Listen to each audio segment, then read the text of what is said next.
Now, were we playing that song because you were in the Hamptons and Billy Joel lives there, or are we playing that song because somebody in a small Florida town is definitely going to be an uptown girl or guy? We don't know who the winner is. We don't know who the winner is, but it's a small town, and so everyone's wondering, who won it? Mm-hmm. Did Myrna win it down the street? They're all trying to make best friends with everybody. Did Joe Bob win it? Really, though, it's $590.5 million, and it is one winner. And she'll get, or he will get, $300 million out of it. Y'all, I can't even comprehend that much money. Well, so here's the thing. So they say, like, this doesn't really ever happen that quickly, that when it's this sort of sum of money, they're contacting their attorneys, they're contacting an accountant, they're, doing the smart thing before they come out and say who they are, so that they have everything in place before they get, all the attention and all the people come out of the woodwork and say, don't you remember I'm your cousin, twice removed from, maybe I should do that. But so they have 60 days, and it's going to be $376.9 million. That's the lump sum cash option. But then they have to pay taxes on all that, right? No, they pay taxes on the $500. So that's after taxes. That's how much they get. After taxes is $300 and some odd thousand. Isn't that crazy? Million. Yeah. Can you imagine? It is crazy. There's 13,000 people in this town, so.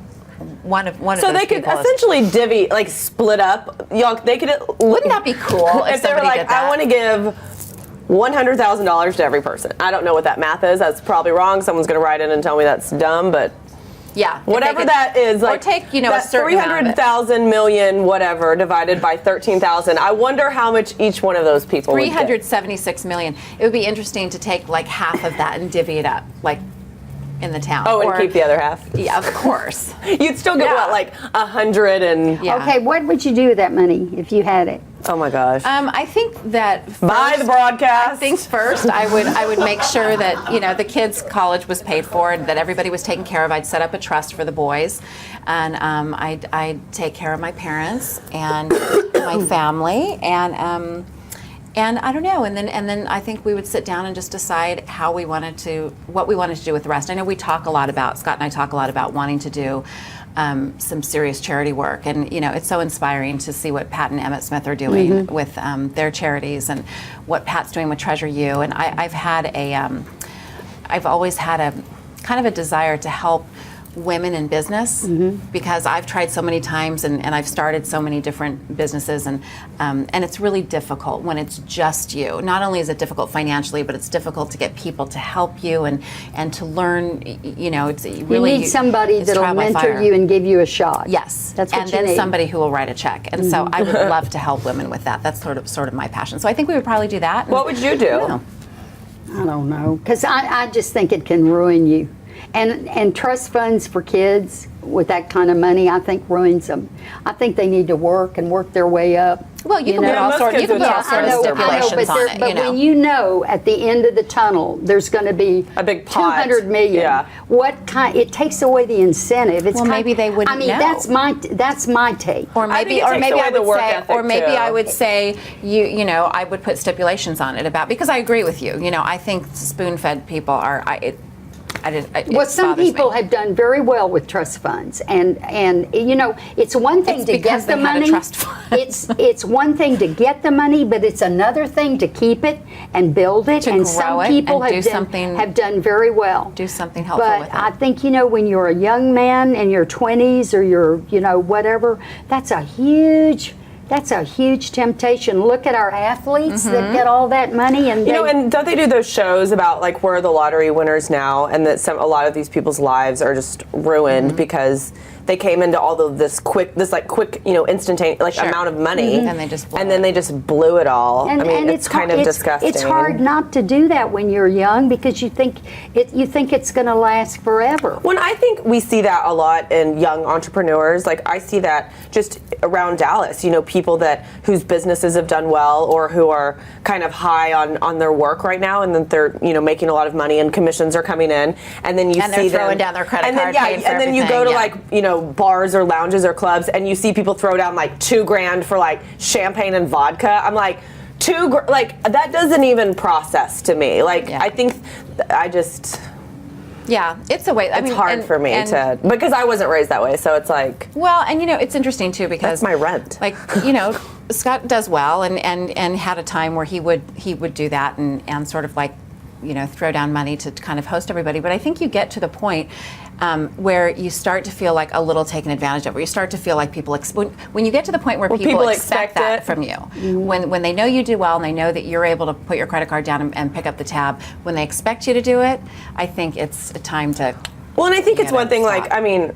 I've gone in on tables before at bars or lounges, and we've all split it. And I think that's one thing when it is like a special occasion, or if it's a birthday or a bachelorette party or something. And I think if you have the money to do that, that's great. But I think so many people, especially in Uptown, blow money just to show off, and then it's like they don't have anything to show. I mean, if they lost their job tomorrow, then they would have nothing to show for it because they've just wasted money on pointless things. I think about, people like Sam Walton at Walmart, who lived in his same brick ranch-style house, drove a pickup truck. Those people have a different work ethic. They just have it differently, And I'm not sure that if I'd get probably a new car. I'd probably do that. I don't think I'd get a bigger house. I think I'd probably, honest to God, I'd just give the stuff away because I'm near death anyway. So it's Susie. Now wait a minute. When we're all near death, I'm just nearer death than most. So we're all on that same road here.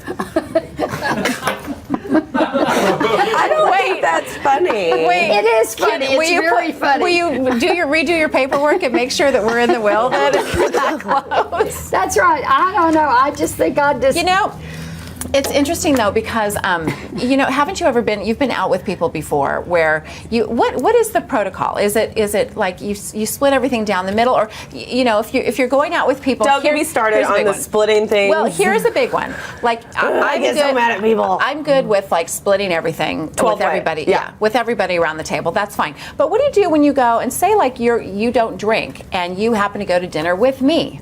And and then you get stuck with so I don't think that's fair, and I don't know the proper way to split all that up.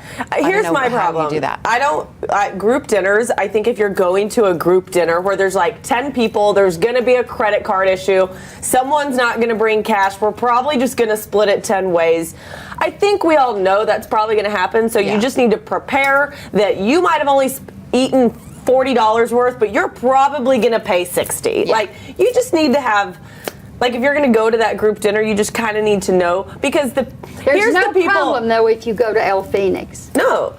Well, there can be. Because everybody's meal is like $9.99. No, you can still have a big tab at El Phoenix. No, because they say, would you like this on a separate check? Yeah, just get it on a separate check. Here's the problem that I have with people, is when they, like, show up to things later or like at the end of a dinner and then they drink like 4 drinks and then they don't eat anything, and then the bill comes and they're like, well, I just had one cocktail and I just had a salad. It's like, and to be the person that everybody pushes their cash to you is a horrible position to be in, because then you have to like mentally do the math, and that's when I just go. And never be the person that's like, I'll figure out the bill, because you're the one that will get stuck with all the leftover at the bottom. It's always it's always like $100 short, and you're like, I don't want to argue about this anymore. Here's my card. Just put it on it. I don't care. Okay, what's next?